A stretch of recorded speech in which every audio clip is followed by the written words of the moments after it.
Hey, there we go. It's Riff Arcade. I'm Butts. I'm Spencer. We're going to play some music for you.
Nailed it.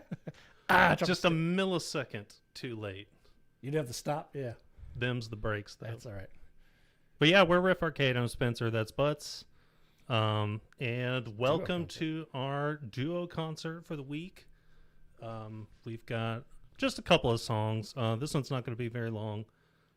We just wanted to get some reps in and say hello to all the lovely people out there. We have a lot of like moving parts, so we want to make sure everything works okay before we start doing this more often. We have a lot of moving parts, but also we don't have a lot of moving parts. Like we're pretty stripped down, but there's still a lot of stuff going on. We still find ways to punish ourselves, though. And this is one of them. We like to make things just a little complicated to make it fun, you know? It's like if you don't have like $30,000 for like crazy equipment and stuff, you got to kind of jerry rig. Exactly. And And besides, if it's too easy, you know, why do it? yeah, we wouldn't do it if it was easy. Anyway, that song and the next one we're going to play are from the same game. It's from a game called Lost Odyssey, which is a turn-based RPG on the Xbox 360, and it is, I think it's a hidden gem. Like no one talks about it. No one knows about it. I think a bunch of people who left Square, or at least they were like, we're going to do this side project, worked on it. So it's like real Square adjacent. I think two of the composers were. And the music just slaps. It is great. It's quite a shame, too. Yeah, the music is awesome. I think the story was really cool as well. The only problem is that I think the story was a bit too mature for me when I first played it, because I think I was like 12, 13 maybe. Yeah. And it's a very mature story. And I'm sure if I played it today, I'd be like, oh man, this is great story writing. But at the time, it was kind of hard to follow because, you know. It was. If I remember right, you had to do some of the side missions to like fully flesh out the story. Yes. Because if you did what I do, which is my problem in RPGs, I just do the straight mission because it's like, they'll be like, hey, there's a meteor coming. We need you to save the world. And on your way to do that, you'll be like, hey, my dog's stuck in a tree. And I'm like, I'm not going to mess with your dog. I got to save the world. So like, I never do side missions as much as I should. And there's a point in the game where they're just like, oh, here's this new thing. You've known about it. You get it. And I'm like, I have no idea what's going on. A few of the main characters in the game are immortal. And they've lived a long time. Some of the side quests that you do, you'll like unlock some of the backstory behind them. And obviously, since they've been immortal, there's a lot to it. So like you'll unlock like a notebook or something. And when you read through it, it's like 8 pages long of like this huge novel of stuff that they did. It's like, geez, like you just want to fight monsters. Yeah, you just want to fight monsters, but you have to spend like 30 minutes reading through this novel about. But it's really good. You know, it just, you know. When you're 12, you're like, man, I just want to kill some monsters. Yeah, like, I don't want to read. I didn't want to do homework. I don't care about how tragic it is to see all your loved ones die because you're immortal and they're not. And, you know, you've had like 5 wives by now. And, you know, like, I just want to kill some monsters when I'm 12. I want to kill slimes. So, you want to do the next song? The next song, let's see. So the next song is from the same game. It's called Capital of Numara. Where is Numara, though? Again, I only played it like once or twice, so I don't actually remember. I think it's like the capital. It's like Midgard. It's like what you kind of keep coming back to it. It's like where the bad guy and the bad empire are. Oh, so it's the bad land. Then. It's either that or it's like it's very like this song's very deserty. It does have a desert feel. So it's either that or it's like a desert town or something. I don't know. Is it early in the game? I can't remember. I feel like it's kind of mid-game. It's been a long time since I played this game. So a little more fleshing out of our equipment before we get to this song. I'm going to go ahead and swap views here so everybody can see. Oh, this is cool. I like this. And so this is Ableton. As I explained last time, it's what we're using. We've got all of our audio tracks laid out here that we use whenever we have members absent. So the more of us that play, the less backing tracks you'll hear. But I obviously cannot play guitar, bass, and drums by myself simultaneously. Sure. So when I do it solo, I need some extra backing tracks. But since Butts is here, I turned the drums off so that he can play. So all the drums are being played by yours truly over here, Michael Butts. And I am going to be, I wanted to show you guys a little bit about how we manage our tones. And maybe the next time we'll show you how Butts manages his drum kits. Oh, yeah. Anyway, I have 2 modes in which I can play. I can use my pedal board beneath me, which is a Kemper Profiler stage. Unfortunately, I was unable to get all the tones that I'm using right now set up on it beforehand. So I have to use the prototype tonight, which is Guitar Rig 7, which is what I'm using my amp modeling for. I'm going to drag it in real quick.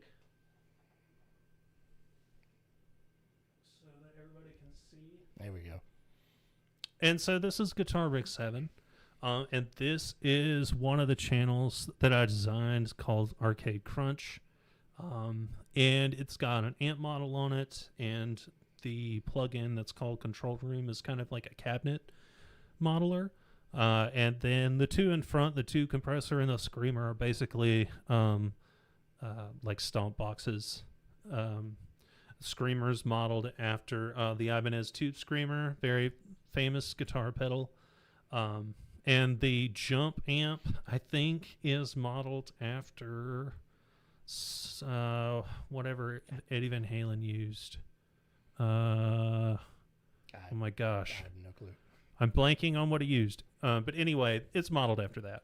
But I'm not going to use this tone. I actually need to change to a more mellow tone for this next song. I told you we had a lot of moving parts. Oh, there we go. It's just a double click. And so now I've changed over to it's called Hot Head Bop because I actually used this in one of my Riff of the Weeks that I did last year when I covered Hothead Bop from Donkey Kong Country 2. You can go check that out on YouTube in our Riff of the Week playlist. And this is what this one sounds like. So very mellow, a little different from Crunch. So neat little trick. What I can do is I can initially set up my tones in Guitar Rig 7. Like so, because I can get really granular, a little more so than I can on the profiler stage. And then I can actually transfer these tones into my pedal board. And so then I can just access them with the press of a foot switch. But it takes a little bit of setting up, and I had to work a little longer today, so I didn't have time to set it up. So, but next time it'll be set up. But the reason we showed you all of that is because I need that tone right now in order for us to do this next song. So I'm going to drag it back out of the way so that we can do the next song.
Yeah, very nice. Such a chill Let's song. make a note. I think we should probably plug my phone directly into the laptop. Okay. I think I've noticed a couple of times the phone will cut out for maybe like a couple of seconds. Seconds or two, yeah. Yeah, we can do that. It's not terrible, but it's a bit of a distraction, Yes. or it can be.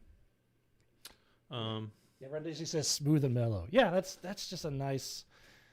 That's why I'm like, maybe I'm second guessing if that's the bad guys area, because it's just such a nice song. You wouldn't put that like, here's the evil plot and that plays. Like, I don't know why, but something in me is telling me it's like the second town, maybe the first or second town that you go Yeah.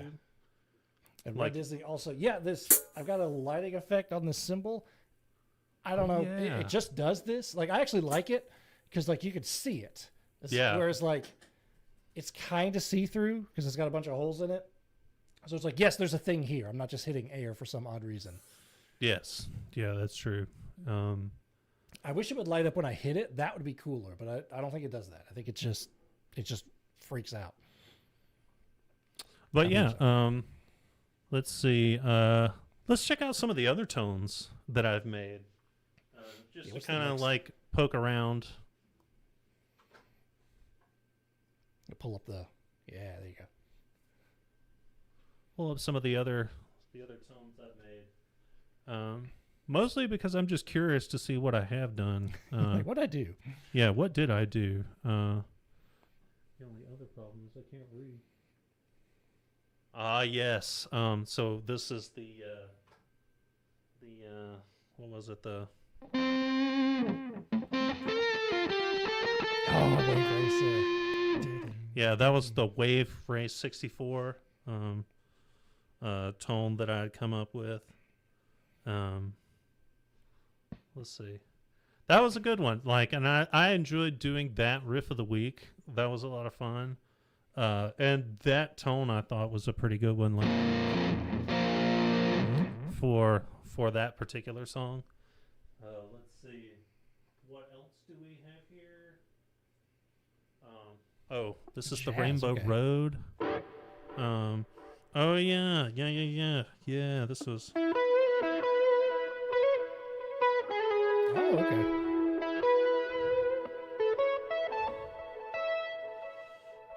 The jazz amp, okay. Yeah, this one took a little bit of layering to pull off, but this one was also a lot of fun. You have 6 things on there? Yeah. And then we have my Gerudo Valley. The lead sound from that.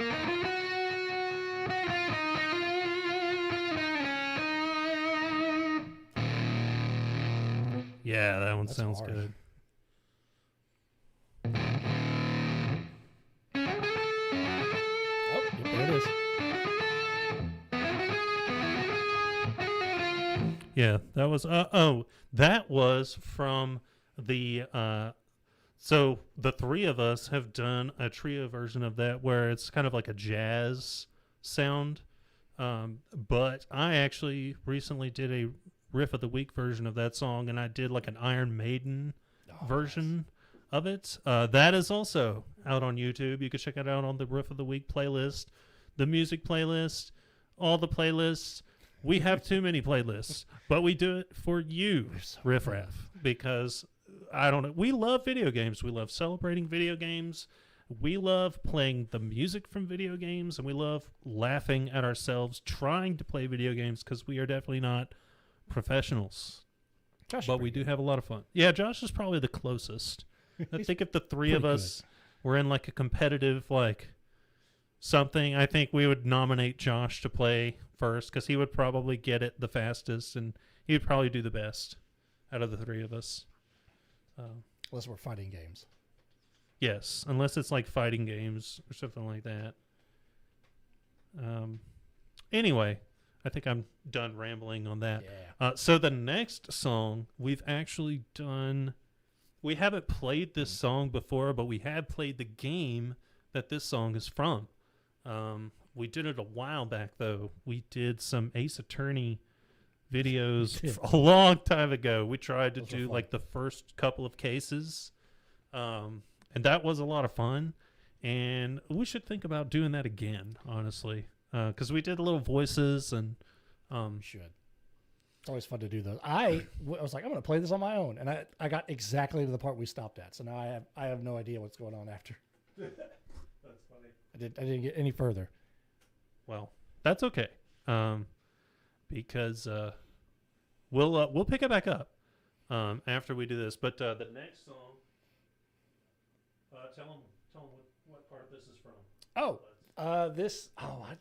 I don't know where in the game. I know You meet this character in Trial 2 or Case 2. This is Detective Gumshoe. Detective Dick Gumshoe. This is his theme.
Forgot I still had it on that other tone.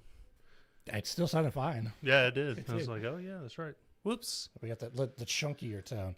I like playing that song. That song's just fun to play. That is probably the best song, at least I think. Well, that one, and then also the dun dun dun dun dun dun dun dun dun dun dun. Like whenever Ace presents like a new, like whenever you get something correct, and then suddenly like Ace is like, my client couldn't have possibly, and it's like dun dun dun dun dun dun dun dun dun dun. I do like that one.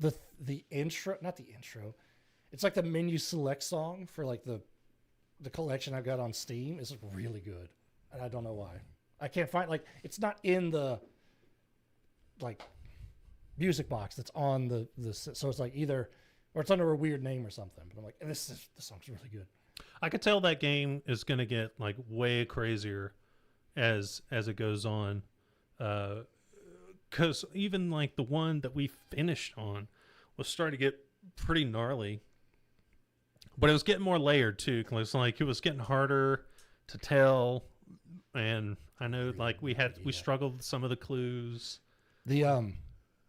Case 2, they're like, oh, I can talk to dead people. I was like, oh, we went right off the rails. Yes. It's like instantly gone. No road map here. Yeah, Ron Dizzy says that's a catchy tune. That is a catchy tune. That tune is in, it's either 6/4, or you have to count it in 4 beats and then 2 beats. It's a very weird, like the way I've got it programmed is kind of weird, but it works. It's just like you wouldn't know it just listening to it walking down the street, but it's like it's fun to count and listen to and play. That it is. And it's like I don't know if it fits Detective Gumshoe, his personality, but like it's just a banger. That it is. I like that dang song. Those were the songs for the evening. 3 brand new ones. 3 brand new songs for everyone's listening enjoyment. Yes. We didn't want to make this one a long one, because again, this was really more about getting reps in than trying to make a statement. Although we do try and make a statement every time, as you can see by our high scores over here. You see, Riff. You know, we've got our quad 9 action over here. It's a quad 9. Yeah. See, we're always on quad 9 over here. Like these 3 are kind of they're even, and then it jumps, and it really jumps. Mm-hmm. They're not even in order either. I messed them up. You see, I didn't even. Oh, put you them in did? order. I didn't even notice that. You Yeah, I messed up the order. So right there. oh well. Oh well. Screw it. We try to make a statement. It's not always. We did make a statement, and that statement It's a is statement. we can't do math. Yeah. But if we Numbers are could hard. do math, we would be Math Arcade. So Yeah. Red Dizzy says, thanks for the good vibes on Tuesday. This was like, I think, so the first song we played is like a battle song, and the next two are just like nice chill. Yeah, good vibes song. But yes, enjoyed that. Butts, do you have anything else to add? What are we doing on Thursday? Let's tell everybody what we're doing on Thursday. Do you even know what we're doing on Thursday? Don't know. We just call it. I'm going to push for Helldivers. Me I don't too, know. actually. Oh, really? Okay. Yeah. Then I think, unless Josh has 3 votes, I think we might be doing Helldivers. Yes. Yeah, I think it's been a while since we've done some Helldivers, and I've been thinking about some Helldivers. I don't think the Warhammer Warbond is out yet, but that's No, okay. I think it might be another month or so. We can still play it a little bit and still have a good You time. can kind of Warhammer with you get the actual hammer. Also, oh, it just jumped out of my head. Check our Instagram page. That's where you'll see news and clips and just fun little nuggets we put out during the week. But if you want to just know, like, are we streaming? Is there a time delay or something? Just check us out on follow us on Instagram. Yep. And you can check out all the latest news and updates from Riff Arcade. Well, awesome. I guess that's all we have for tonight. Yeah, thanks for joining us. And thank you everyone for joining us. And we'll see you on Thursday right here on Riff Arcade. Good night, everybody.